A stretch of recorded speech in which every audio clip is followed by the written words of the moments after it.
Hi. My name is Azuka Ogujuba from Mediaroomhub TV, and it's really nice to have you on set. Thank you. And how's our baby Kingy? How's he doing? He's doing really well. I was just wondering, motherhood is what every woman looks forward to, and I mean, he's the first child. So has it been like, like when you had him and you saw him and they gave him to you? What was that first feeling? The feeling was really strange.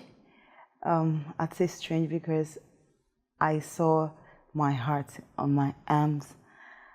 Carrying my son is like carrying my own heart, and I heard his heartbeat. I was so happy. I was so overwhelmed, and I loved it every minute till date.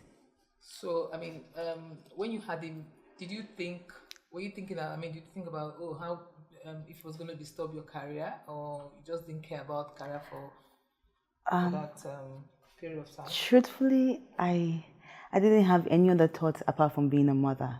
I just dedicated my life in going through my pregnancy, coming to terms with it, and giving birth. I knew that I was not going to go to work immediately. I knew, because of the love I have for my son. I knew that it was so impossible to leave him at home, and I always told myself that if I ever give birth, I would want to breastfeed my child for a year. So I knew I was never going anywhere for 1 year. I did that for a whole year and a week.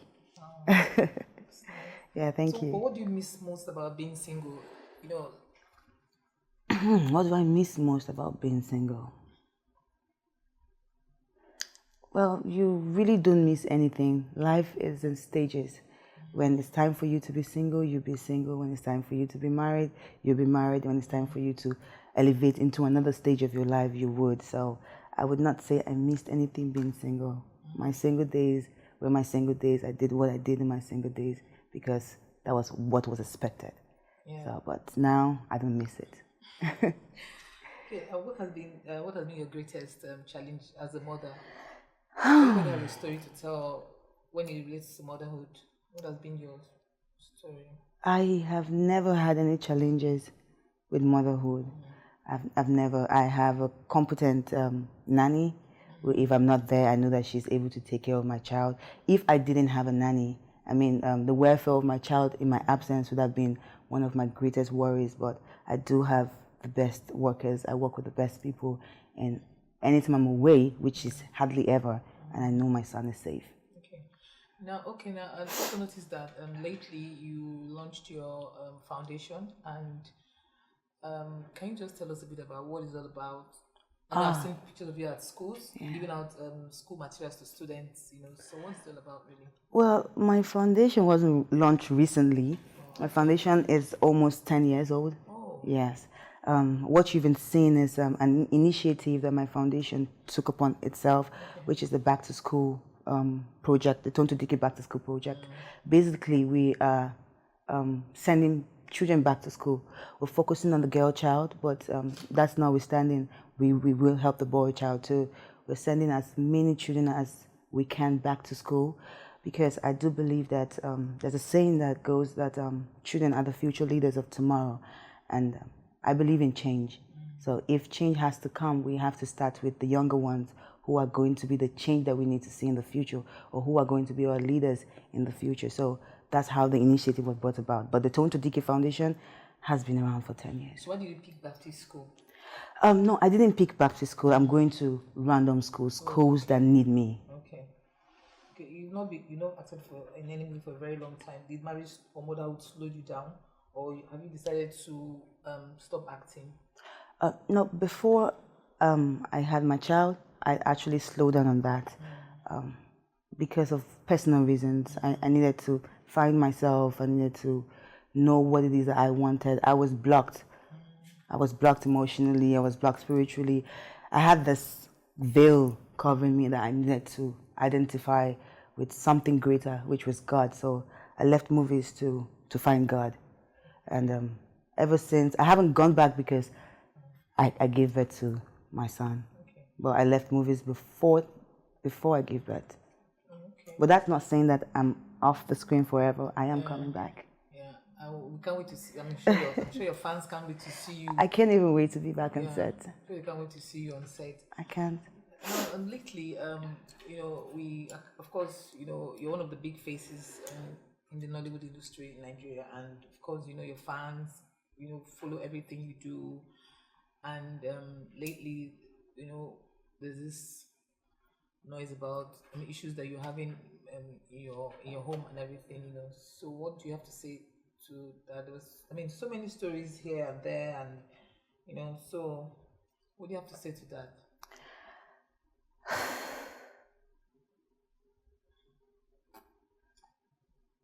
I've read them too.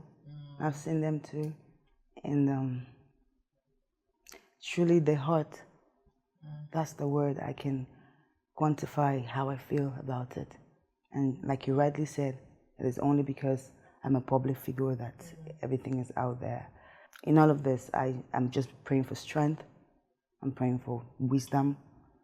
I'm praying for everything that I can to move on and go ahead. It's a bitter experience for me to air. Being here alone, it's not easy. What is it? But I am here because I'm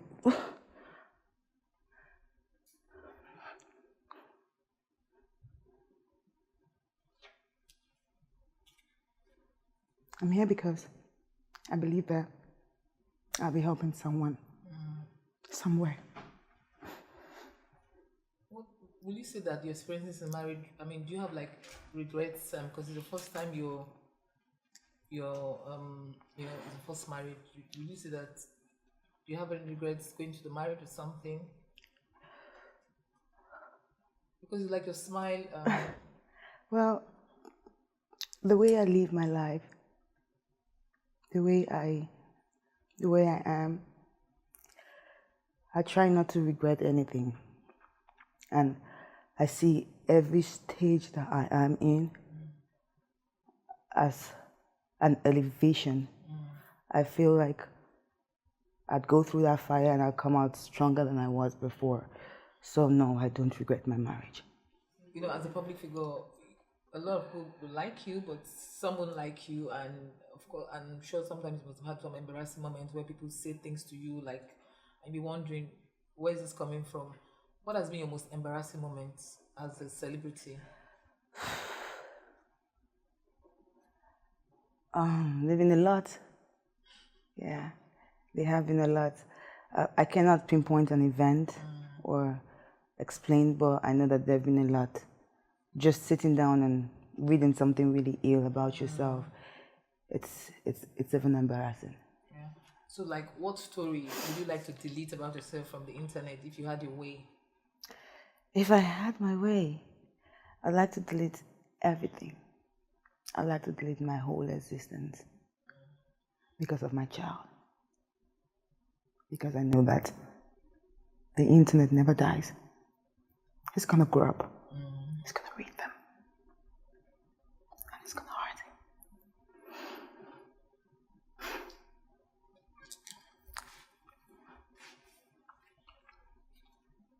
Tell us, everybody can be in your world though, so tell us something about you that people don't really know. Like, tell us a secret that people don't know about you.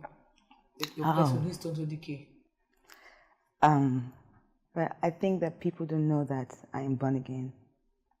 I have been born again for a long time. I did backslide at some point, but I found my way back to God, and it's been amazing. It's been so wonderful. I think that's what people don't know. What church do you attend now? I attend Mountain of Fire, but I do have 2 other pastors from 2 great churches that pray with me always. But I attend Mountain of Fire. Wow. So what do you miss most as a person?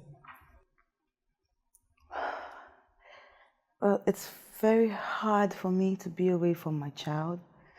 This is the second time, right? Second time I have been away from him. The first time was when I went to Warri. It's very hard to stay away from him. It's really very hard because he's very clingy. And that's why I have this picture of me everywhere I go. Oh, yeah. Can I see it? Oh, that's so cute. Yeah. What's your biggest life lesson? Because we learn every day there's something that happens to you that, when you are about to make the same mistake again, you're like, oh, this has happened before. Let me let me be careful. What has been your biggest life lesson? My biggest life lesson has to do with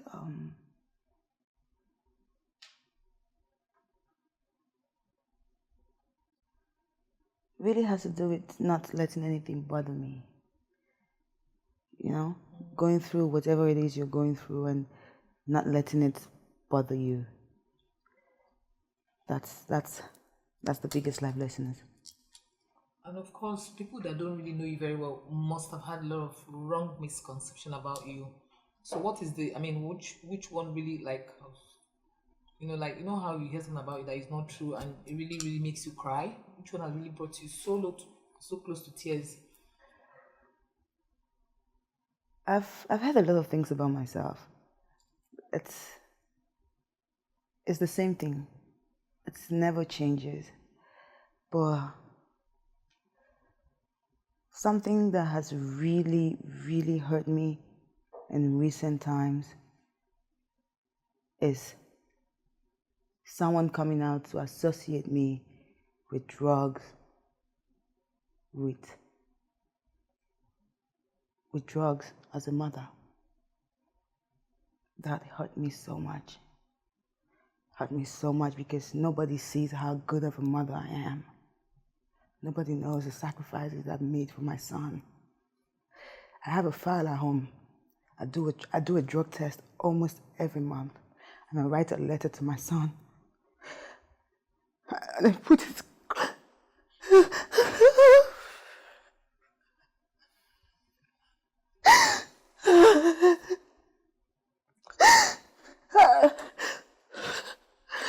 I write a letter to my son every month on his birthday. And I tell him how much he has changed my life. How much I'm a better person because he is in my life. I tell him how much I stopped so many things for him. That really destroyed me. That really broke me into a million pieces. That is the worst thing I've heard.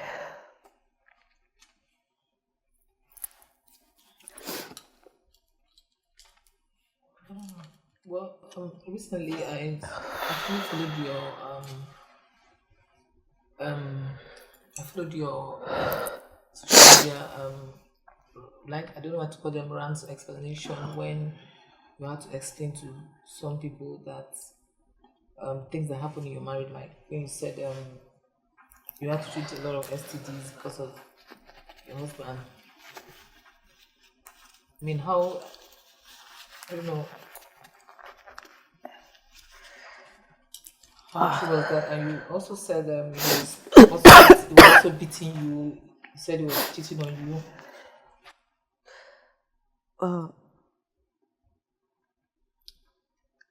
First of all, I'd like to say that this interview is not to discredit my husband, or rather my ex-husband in any way. It's not to bring him down. It's not to make people hate him. It's not to throw dirt on him. If it's anything I'm doing this for, it's so that he can be a better man. And like I said, so that somebody somewhere would be able to learn from this, from what I'm going through. And with that note, there are some things I would not like to re-discuss. I did post something about it yesterday. I am not taking back my words because it is not a lie. But I would not promote it. I would not go ahead and embarrass my husband in that manner, even if I have. I would like that to just end. The domestic violence, it's real. It's real. How I live to suffer it and go through it over and over again, I do not understand. But a lot of people have blamed me. A lot of people have said a lot of things. I have read a lot of things.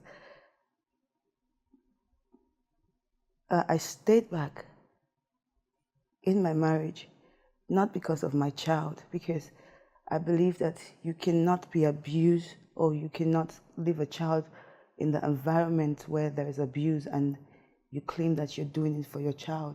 No. I stayed because I was doing it for myself. I stayed because I loved my husband with all of my heart. I stayed because he had begged me to stay a couple of times. I stayed because I just didn't want to give up. I didn't want to give up on the marriage just like that. People change. You know, people change. I changed. Did you seek counseling from your pastors? I mean, what do you like? Yes, we have. We have. Anytime things like this happen, my husband comes up with a pastor who is always in the house the next day or 2 days later, who is begging, who is doing stuff. Yes, but we have never had a real counseling. Never, never.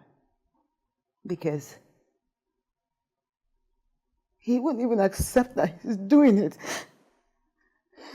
That's the worst. That's the worst. That he's never going to accept that he's doing it. And I keep asking him, if you are so ashamed of what you do to me, why do you do it? Can I have my phone, please? I have pictures. I have videos. I have everything to prove my domestic violence. I also have pictures in Ghana. The Nigerian embassy in Ghana has pictures of me. I had to run to them at some point. The reason I can't even release those pictures is because I'm stuck naked. I'm stuck naked, and they had to video me, and they had to snap, and my husband has humiliated me so much with this, and for anybody to tell me that I'm lying against my husband, that even hurts me more. That even hurts me more. Were you guys on holiday in Ghana or something? Yes, we were. He stays in Ghana too. One of the things I also heard was that I heard out there. I said I was going to ask you when I talked to you was that his mom caught you smoking marijuana. And she kind of confronted you and you pushed her and she fell, and when he came back he was livid with anger and kind of pounced on you. That is a lie. That is a lie. That is a lie from the devil. I am close to my mother-in-law. My mother-in-law has never, ever, ever seen me smoke. There are times when I am really, really sick. And my mother-in-law, Mom, if you're watching, you know this is true. There are times when you have even offered me Panadol. There are times when you even offered me so many drugs that would have even made my body better. But I didn't take it because I knew I was breastfeeding. Every time my mother-in-law came to me and I was sick, I would tell her, no, Mom, I don't want to take Panadol, as little as Panadol, as little as Alabukun, as little as anything that could make me get my strength back. I would tell her that I don't want to take it because I'm scared, because I don't know what it will do to my child. My mother-in-law has never, ever, and I'm saying this with God, put in this, that she has never caught me ever smoking. I did not push my mother-in-law down. And Mom, if you are watching this, please tell them the truth. I know that Kunle, your son, said this. I know that my husband was the one who put this story out. And you know that this is not true. And you know that you are a woman like me. You know so well that you are a woman like me. And you said I am your daughter. And I don't even want to believe you said this, Mom. I don't want to believe you said this. I'll ignore it. Recently, a video came out where a certain lady called Rosalind claimed to be your husband's PA and your husband is his uncle, and that she knows you, that you're a very nice person, and she had nothing to do with your husband. And also recently, your husband's birthday, she's actually celebrating it very well on her Instagram page. And when Churchy Foundation announced to the world that Princess is now the ambassador, she was there. What do you have to say to her claims? First of all, I don't know her. I'm aware of her. I'm aware that she's sleeping with my husband. I'm aware that my husband is taking care of her. I am also aware that she is the reason my husband abandoned his son and me for close to 2 months, just before the big foundation thing we did in December. I'm aware that that's the reason he abandoned his family, because he took her on the trip. No, she is not my husband's sister. My husband is not her brother. She doesn't know me. Like I said, I have seen her before. I have never even spoken to my husband about her before. But I do know their story. And I do know that they're in love. It's not just a relationship. Recently, I think she also, for her birthday, she posted this this big car, this Jeep, on her Instagram handle that also went viral. My husband bought that car for her. My husband is responsible for her.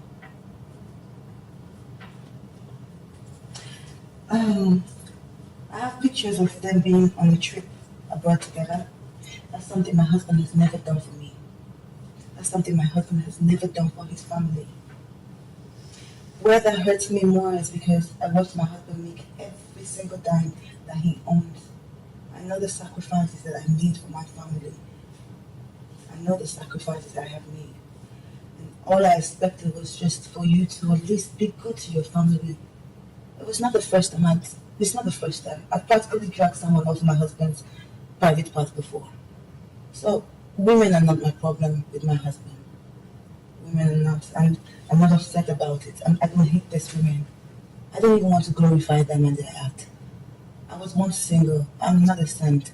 So they're not my problem at all. I forgive them. I forgive all of you. I'm telling you the truth with the love of God in my heart. I forgive you.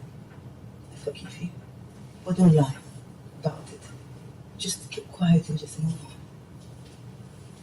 The allegation about some women that he was also dating that had kids for him. Is it true that he has kids outside his home? And yes, my son is not the first child my husband has. And that was one of the major concerns in my marriage, the early part of it, because he lied to me about not having a child. He even lied to me about not being married. I didn't even know he was married until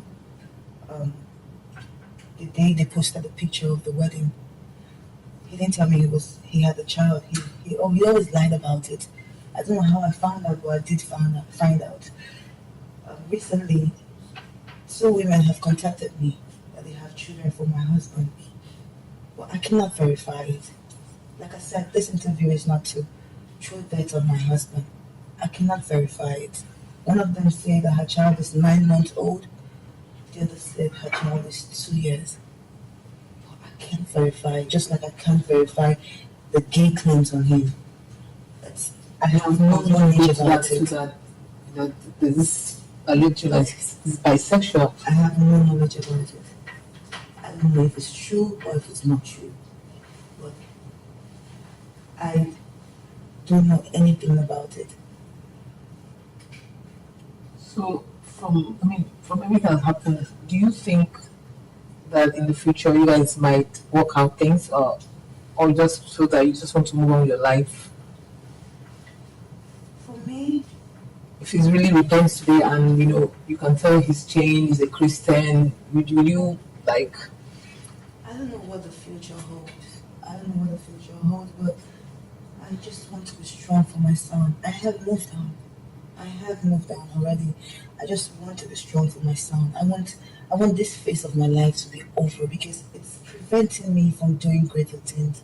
Every day I go on the internet and reading one thing, it's all dragging me back. There are huge projects I'm supposed to be embarking on, but this is taking my life backwards. I don't know if I'm going to go back to my relationship. That's a big impossibility right now, a big one. I'm not praying to go back to my relationship. I'm just praying for a change for my son. I just want a cordial relationship for my son.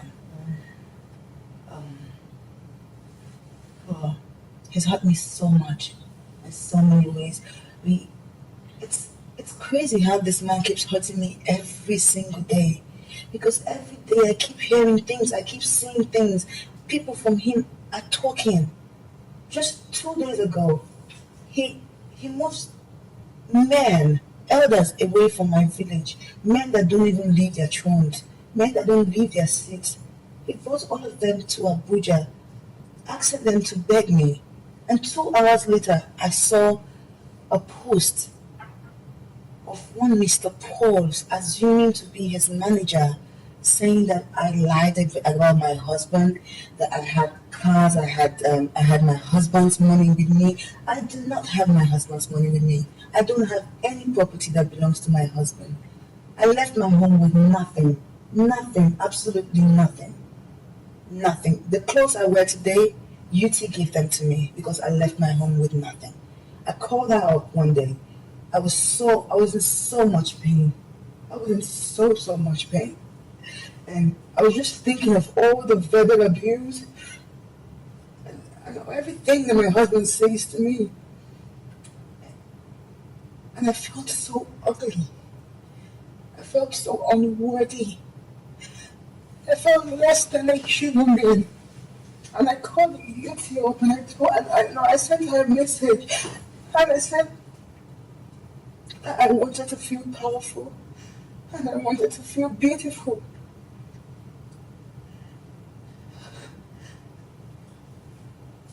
That was the lowest point of my life, asking for help because I've never asked for help before.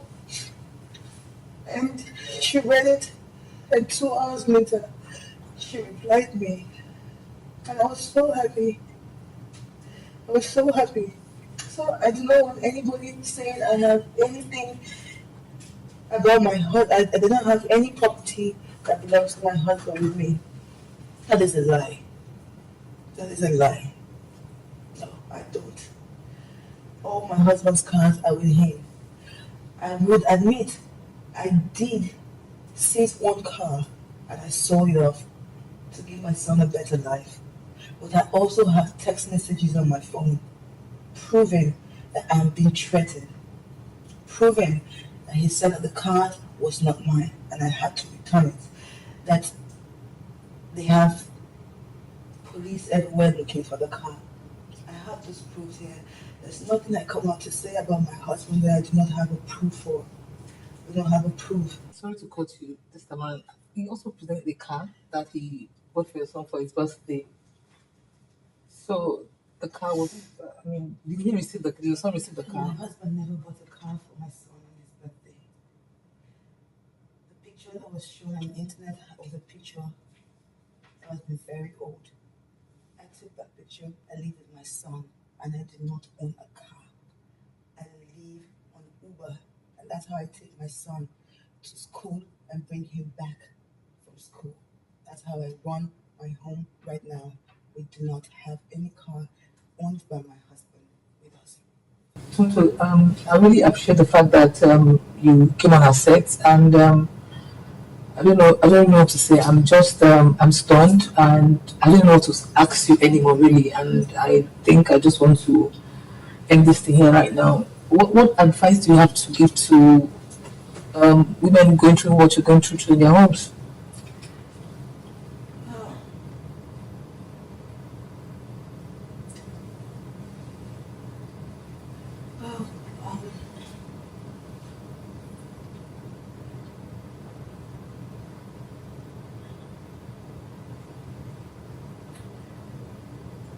First of all, I'd like to say to every woman out there who has been battered, who has been bruised emotionally, physically, verbally by your spouse and people that you love, I'd like to say to you that you're beautiful and God loves you.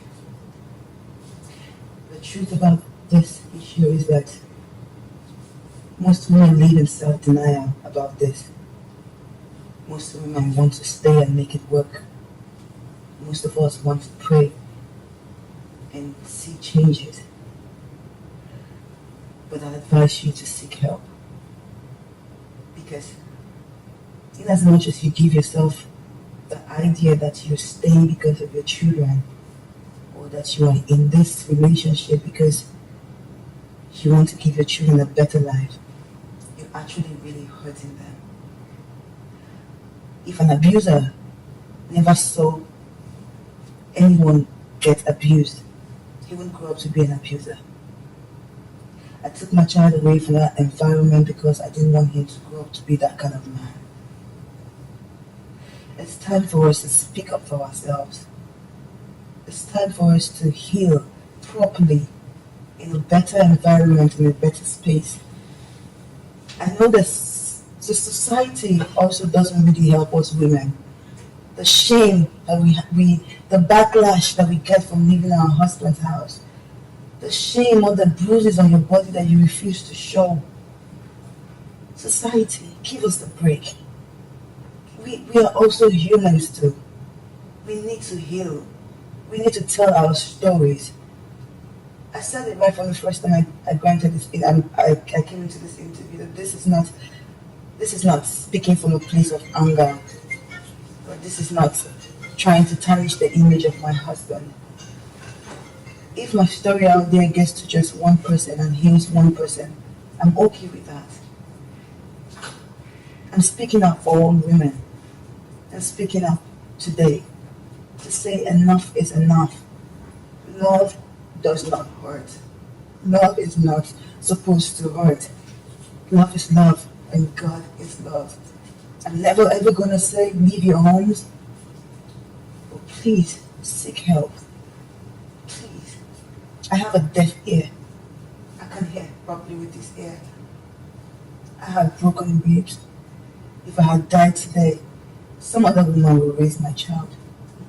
Do you want that for your children? I didn't have a mother growing up, and I know the effect it had on me. I want to live for my children. You have to live for your children, because they say that children are the future, our future. We have to be better people, women. We have to be better people for our children. We really have to. And I just want to use this media to say to everybody that this really hurts me so much, and I would like to just let it die. I want to move ahead in my life. I want to go forward. I have a son that I have to live for and take care of. This is not the end of my life. I just want all the bad energy away. And I want to focus. I really want to focus on God and my son. In as much as half of you would never believe my story, or would even believe that I changed, it's not for me to prove to you. It's not for me to prove to you. I have everything to prove to myself and my son. I just also want to say thank you for every woman out there who has sent me a message, called me, DM'd me. I have been reading everything, and I'd like to say that you all have been one of my biggest source of inspiration. I also like to thank Miss Bimbo Coker, my husband's first wife. She has been amazing. We talk like sisters, and her words have healed me so much more than any family member I've talked to, because she's been in that position.